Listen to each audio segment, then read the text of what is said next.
in today's extreme video, I'm going to be showing y'all this Kodak Pocket Autographic No.1A Autographic Kodak Jr. camera.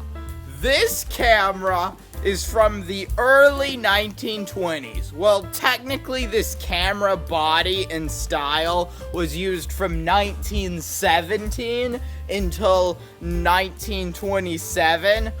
But this lens and the fact the newest patent date inside of this thing is 1921 tells me this thing's probably from the early 1920s. Now, there are two different models of this camera, the No.1 and the 1A. The No.1 is a camera you can actually still use today because the No.1 is a camera that's in 120 film, which is a film standard that's still used today.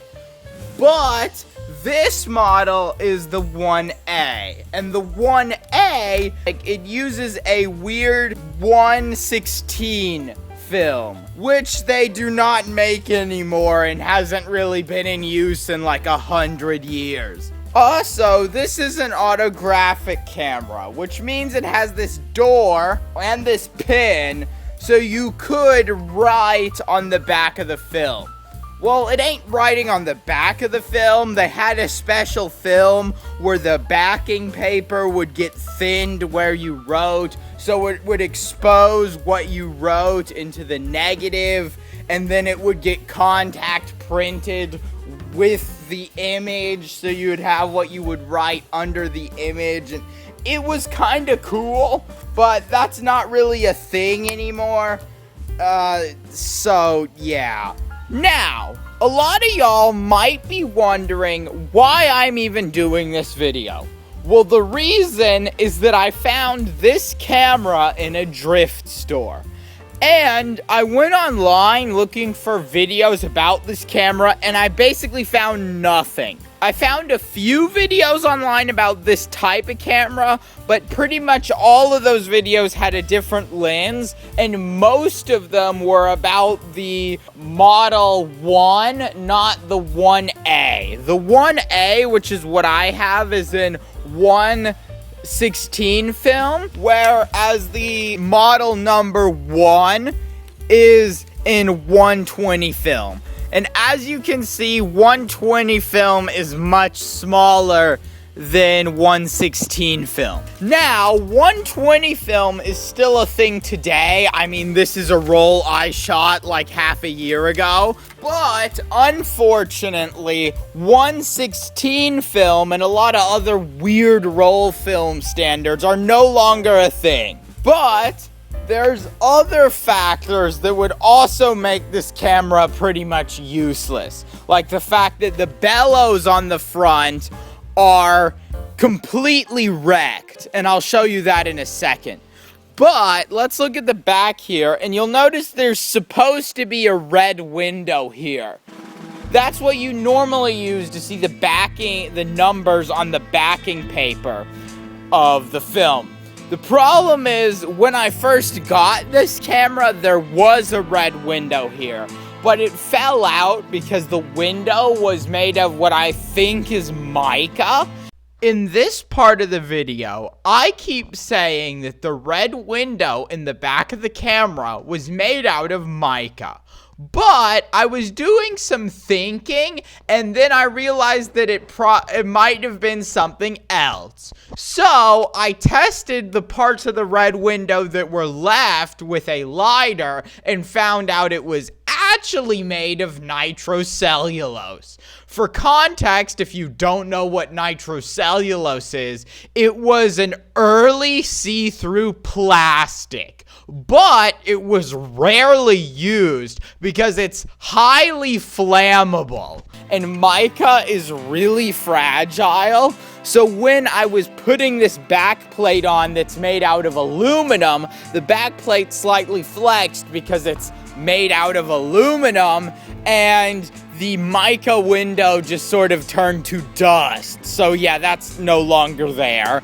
Now, if we take off the back, we can see those numbers I was telling y'all about, and we can see how large it actually is. These old roll film formats have a take-up spool, so you will almost always find an empty blank spool in the camera, even if the camera is unloading.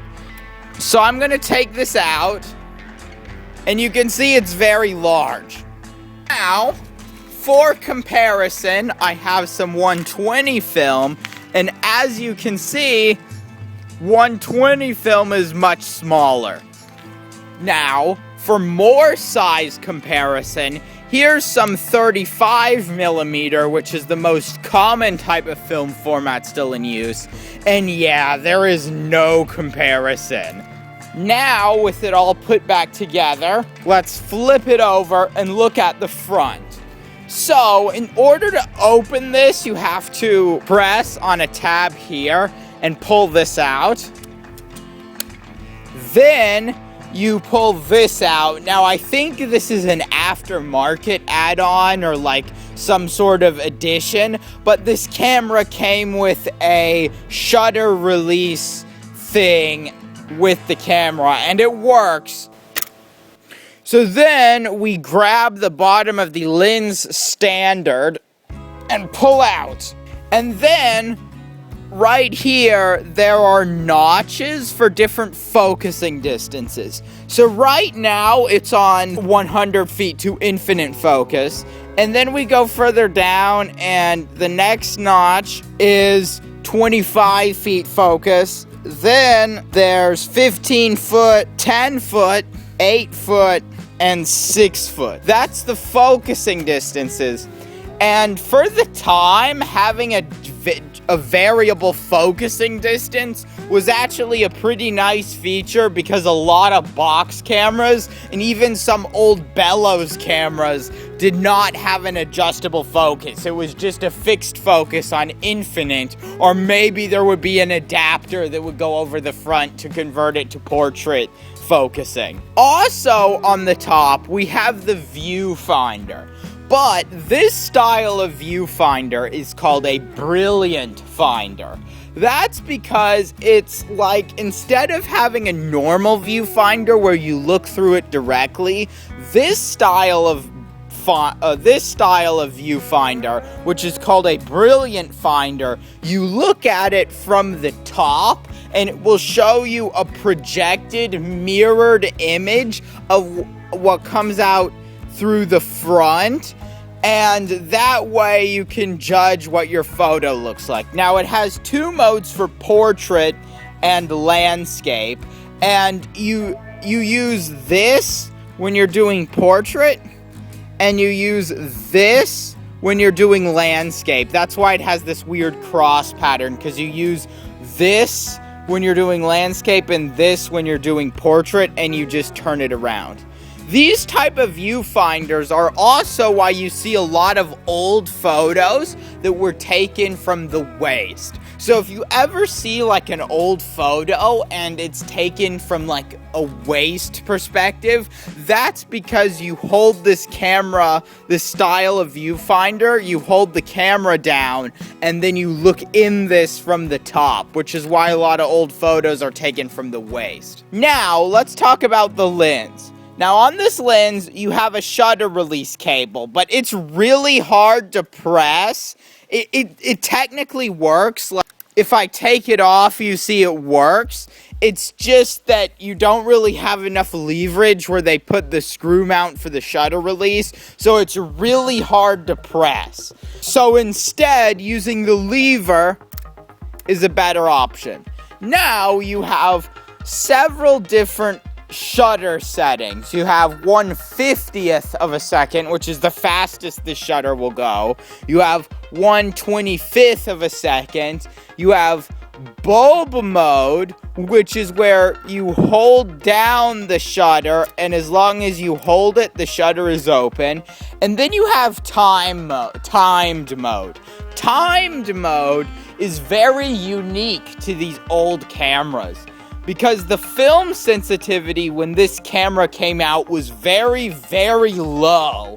You had to a lot of times you had to do a long exposure, especially if you used one of the more narrower aperture settings. So the way timed mode works is you press the button, let go, and the lens stays open. Then press it again, and the lens stays closed. So you can open it and leave it open for like 2 minutes or something, and then close it if you need a long exposure. Now, that's the shutter settings.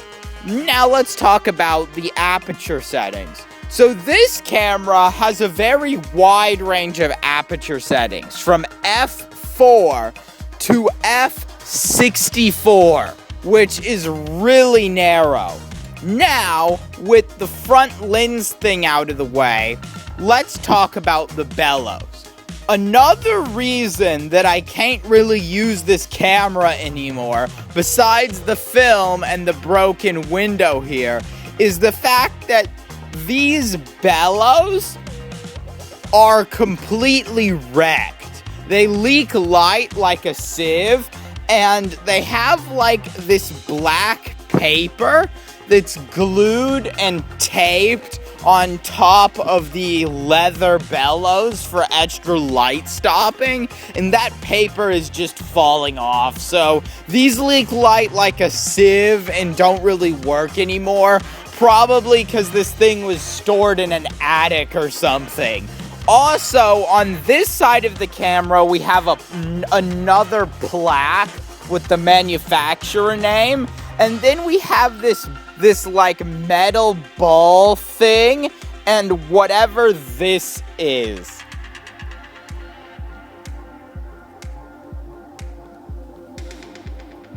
And whatever this is. I don't know what these are for, and they do not interface with anything in the camera, so it has nothing to do with the folding mechanism. I assume these are some kind of mount for like a flash attachment, or like some sort of rangefinder or viewfinder or something. But I really couldn't tell you because I have no idea what these things are for, and they don't interface with anything in here, so I think it's for an external attachment of some sort, but I really don't know. Now, to put in the bellows and fold it, you do the exact same thing you do to unfold it. So, you grab the bottom of the lens standard, press this thing, and then it just slides right in. Then you stow the shutter release cable, although I'm not 100% sure if the shutter release cable is original. All shutter release cables have the same screw mount, it's a standard, so this could have been added later and just ended up getting stored in with the camera. But after you do that, you press this in, and then it's folded. Yeah, that's my Kodak No.1A Junior camera. And yes, this camera is massive, and it's called the Junior camera. So those quotation marks are doing some heavy lifting. Basically, that's the end of the video. If you like this video and want to subscribe, please feel free to check out that subscribe button. But if you don't feel like subscribing yet, please feel free to check out another one of my videos that our AI overlords say you will like. And with that out of the way, bye.